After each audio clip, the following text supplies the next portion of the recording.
Hello viewers, আজকে যে ভিডিওটা করব সেটা হলো ক্যাপাসিটর নিয়ে। আপনারা দেখতে পাচ্ছেন আমার কাছে অনেক ধরনের ক্যাপাসিটর আছে। এখানে একটা হচ্ছে এসি ক্যাপাসিটর আর সবগুলো ডিসি ক্যাপাসিটর।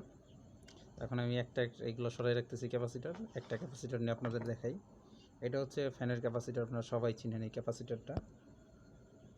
এটা হচ্ছে 2.5 3.5 পর্যন্ত পাওয়া যায়, এরপরেও পাওয়া যায়। ক্যাপাসিটরের সাইজ অনুযায়ী প্রয়োজন অনেক প্রকার হয়ে থাকে। এটা হচ্ছে গিয়া 350 ভোল্টের চার্জ হবে। আর এটা হচ্ছে এসি, এখানে লেখা আছে এসি, আপনারা দেখতে পাচ্ছেন। এটা সবসময় বেশিরভাগই এটা ফ্যানের জন্য ব্যবহার করে এই ক্যাপাসিটরটা। আর এটা আপনারা ডাইরেক্ট ডিসি দুইটার সাথে সিরিজে লাগিয়ে আপনারা টেস্ট করতে পারবেন। এটা আপনারা টেস্ট করেন তাহলে এটা যদি আপনারা কোনো মেটালের সাথে লাগান এইভাবে, তাহলে এইভাবে যদি কোনো মেটালের সাথে দুইটার প্রান্ত একসাথেই করেন তাহলে এটা ফায়ার করবে। এটা ছিল আমাদের ডিসি ক্যাপাসিটর। ক্যাপাসিটর দুই প্রকার, আরেকটা হচ্ছে গিয়ে এটা দুঃখিত, এটা হচ্ছে এসি ক্যাপাসিটর, ফ্যানে ব্যবহার করা হয়। আর ফ্যানের পাওয়ার বাড়ানোর জন্য এটাকে 3.5 ব্যবহার করলে মাইক্রোফ্যারাড, এটা হচ্ছে মাইক্রো, আর পিছনে হচ্ছে ফ্যারাড। ঠিক আছে, এরপর হচ্ছে আমাদের ডিসি। এটা একটু বড় ডিসি ক্যাপাসিটর, সাইজটা অনেক বড়। এটা হচ্ছে 100 মাইক্রোফ্যারাডের 400 ভোল্ট। 400 ভোল্ট আপনি যদি এটাকে এই যে রেকটিফায়ার লাগানো আছে এখানে কয়টা ডিসি, এই ক্যাপাসিটর অবশ্যই রেকটিফায়ার ছাড়া এটা চার্জ হবে না। এসি আপনারা রেকটিফায়ার ছাড়া চার্জ করতে পারেন, ডিসি করতে পারবেন না।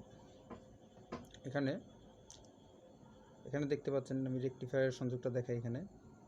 এখানে এটা হচ্ছে নেগেটিভ সাইড, আর এই যে চিহ্নটা দেওয়া আছে এটা হচ্ছে এখানে, এটা হচ্ছে পজিটিভ সাইড।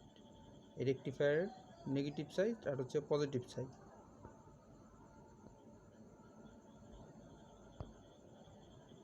দেখেন আমি একটু ক্লিয়ার করে দিলাম ভিডিওটা। এখন এখানে আমার একটা অ্যাডাপ্টার দিয়ে আমি যদি চার্জ করি, তাহলে এখানে অ্যাডাপ্টার বা ডাইরেক্ট কারেন্ট দিয়ে চার্জ করলে এটা ডাইরেক্ট কারেন্ট দিয়ে করা যাবে। এখানে আমার একটা তার লাগাবো, আর এখান থেকে এসি লাইনটা এখান থেকে দেবো, আর এখানে ডিসি চার্জ হবে, এখান থেকে ডিসি আউটপুট নেবে। দুই প্রান্ত থেকে ডিসি আউটপুট নেব। আর এখানে এসিকে এইখানে পজিটিভ প্রান্ত দুইটা একসাথে হয়েছে, এটার পজিটিভ প্রান্ত এই রেকটিফায়ার পজিটিভ প্রান্ত এখানে আসছে, আর এটার রেকটিফায়ার নেগেটিভ প্রান্ত, আর এই রেকটিফায়ার নেগেটিভ প্রান্ত এখানে আসছে। এগুলো সব সেম মানের রেকটিফায়ার। ঠিক আছে, রেকটিফায়ার বিষয়টা আমি আশা করি বুঝতে পারছি।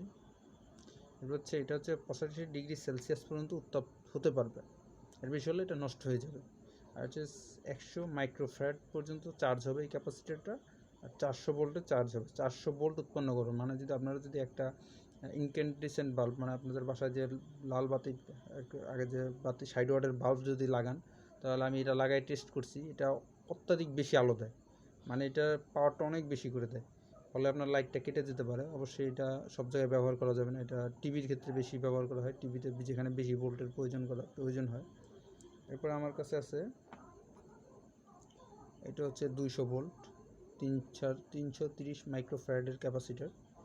এটা বেশিরভাগ কম্পিউটারের যে পাওয়ার সাপ্লাই ব্যবহার করা হয়। এগুলোর কাজ একই, যেভাবে বলছি এভাবেই সংযোগ হবে। আর এইটা হচ্ছে, আর এই ক্যাপাসিটারের মূল কাজ হচ্ছে গিয়ে বিদ্যুৎটাকে ফিল্টার করা। যেমন কারণ আপনার যদি এলইডি বাল্বের যদি ক্যাপাসিটার নষ্ট হয়ে যায়, যে 400 ভোল্টের 220 ভোল্টের যে ক্যাপাসিটারটা আছে সেটা যদি নষ্ট হয়ে যায়, তাহলে আপনার এলইডি বাল্বটা বারবার গ্লো করবে, মানে বারবার লাফাতে থাকবে, দ্রুত লাফাতে থাকবে, কাঁপতে থাকবে। আর আপনি যদি ক্যাপাসিটারটা চেঞ্জ করে দেন, ওই সেম ম্যানের ক্যাপাসিটার লাগিয়ে দেন, দেখবেন এটা আবার ঠিক হয়ে যাবে যদি ভালো ক্যাপাসিটার আবার লাগিয়ে দেন। এটা হচ্ছে 160 ভোল্ট, এর চার্জ হবে 220 মাইক্রোফ্যারাড।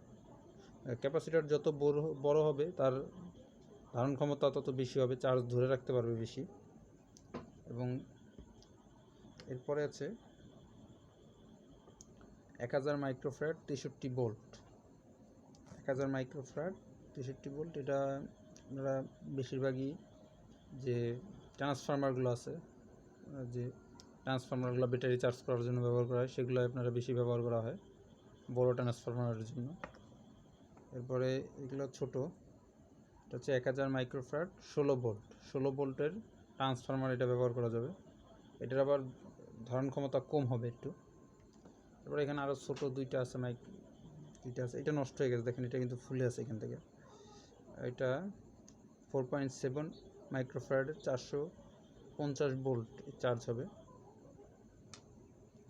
আর এখানে আরেকটা আছে, এটা হচ্ছে 160 ভোল্ট 1 মাইক্রোফ্যারাড। ঠিক আছে, এই ছিল ক্যাপাসিটার। এখন আমি একটা ক্যাপাসিটার চেক করে দেখি আপনাদের যে এটা চার্জ হয় কীভাবে চেক করবেন ক্যাপাসিটারটা ভালো আছে কিনা।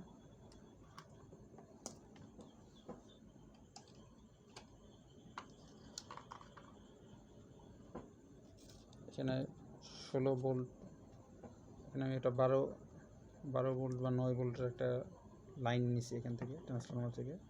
একটা ক্যাপাসিটার আমি চার্জ করি, এইটাকে চার্জ করব। এই ক্যাপাসিটারটা চার্জ করে দেখাই।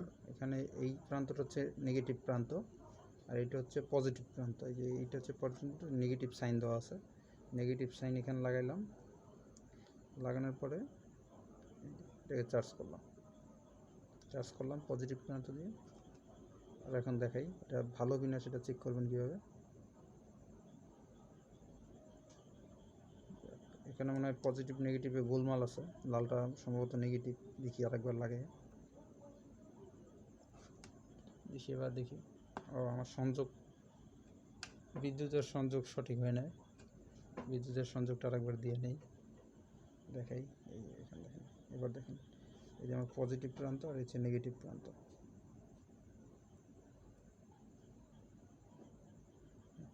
এখন দেখি চার্জ হয়েছে কিনা। এখনো চার্জ হয় না।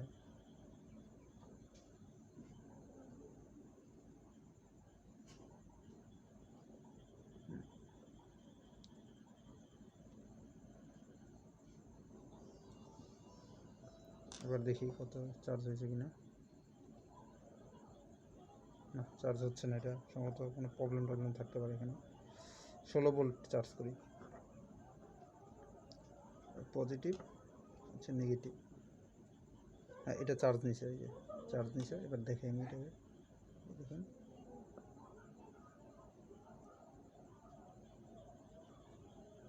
এটা তো চার্জ নেওয়ার কথা। আরেকবার দেখি।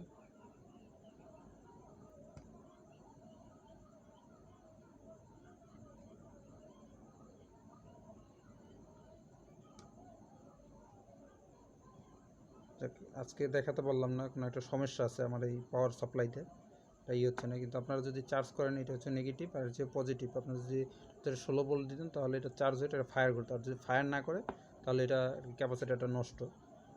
আমি আপনাদের চেষ্টা করতেছি ফায়ারটা করে দেখার জন্য, এর চেষ্টা করলাম, কিন্তু আমার ট্রান্সফরমারটা নষ্ট আছে। এখন আপনারা পরবর্তীতে এইভাবে দেখবেন, আর আমার চ্যানেলটা সাবস্ক্রাইব করবেন। নিত্য নতুন আরও টিপস পাওয়ার জন্য কোনো ক্যাপাসিটার সম্পর্কে কোনো প্রশ্ন থাকলে অবশ্যই জিজ্ঞাসা করবেন। আজকের ভিডিও এই পর্যন্ত। আসসালামু আলাইকুম।